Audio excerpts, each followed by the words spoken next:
Hello, friends. My name is Tony Malaj, and throughout my career, I have been lucky enough to work with some great organizations and great teams. Well, I would mention Microsoft, the United Nations, Accenture, just to mention a few of them. And through all of those, I've been driven by the one purpose: helping the organization navigate transformation with clarity, discipline, and humanity. I've spent more than 15 years leading global programs and portfolios, but I think this year it was a time when things shifted a little bit, and so I felt the need to prepare for a new era of leadership, one that's not defined only by technology as it might have been until now, but by vision as well. So if I look at the previous experience that I had, and just a couple of those at Microsoft, I did have the opportunity to lead a multi-program portfolio, powering the cloud-hosted informatics and digital transformation for global sales teams. The work in itself demanded governance, strategic alignment, and the ability to guide teams through the uncertainties. And so we improved the operational efficiency by about 20%, delivered over 55 executive reviews, and built a unified governance model that strengthened decision making across the organization. Moving back to the United Nations, I coordinated the seven global program streams across 45 countries that in itself did help advance the UN 2020 reform initiative. The experience in itself taught me what transformation looks like in a global scale, considering the fact that the United Nations operates in over 130 countries. And so, in itself, it brought the diverse voices, complex regulatory requirements, and environments, as well as the need for the leadership that listens as much as it directs itself. While at Accenture, I had the opportunity to lead the PMO governance for a global ERP implementation, and we were able to deliver about 27% increase in the efficiency, which then resulted in $2 million in cost savings. It enforced and actually reinforced my belief that a disciplined execution and human-centered leadership are not to compete with each other, but they are more sort of partners, right, where they enable each other toward the success.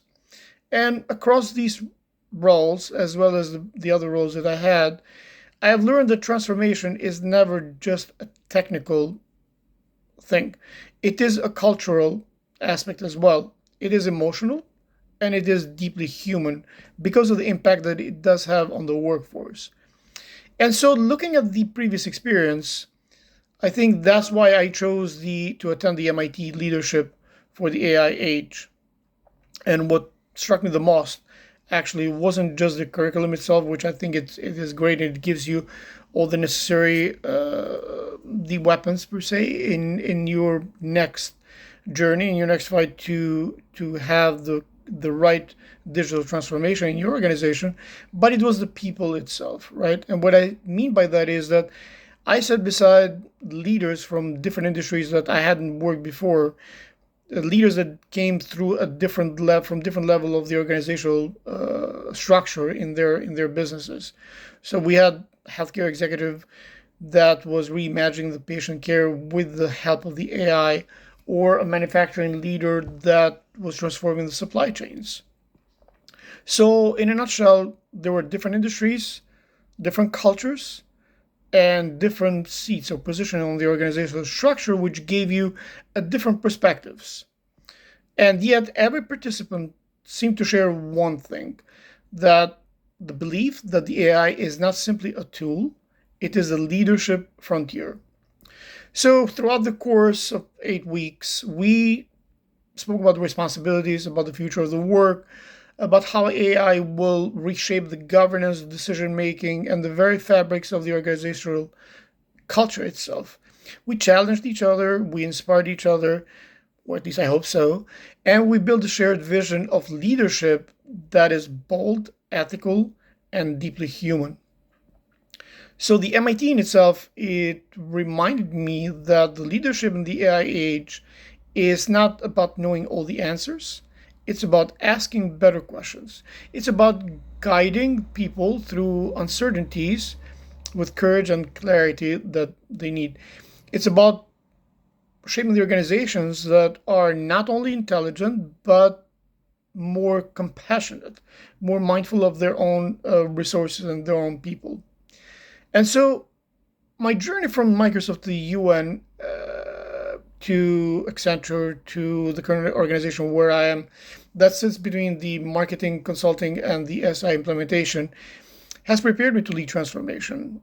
But what I think MIT helped me was to prepare me to lead the future. And so I'm committed to helping organizations harness the AI responsibly, strategically, and with the governance maturity required to thrive in a world that's changing faster than ever. And I'm inspired by the leaders I met at MIT and who are leaders that prove that when diverse minds comes together, the future becomes not just possible, but profoundly hopeful.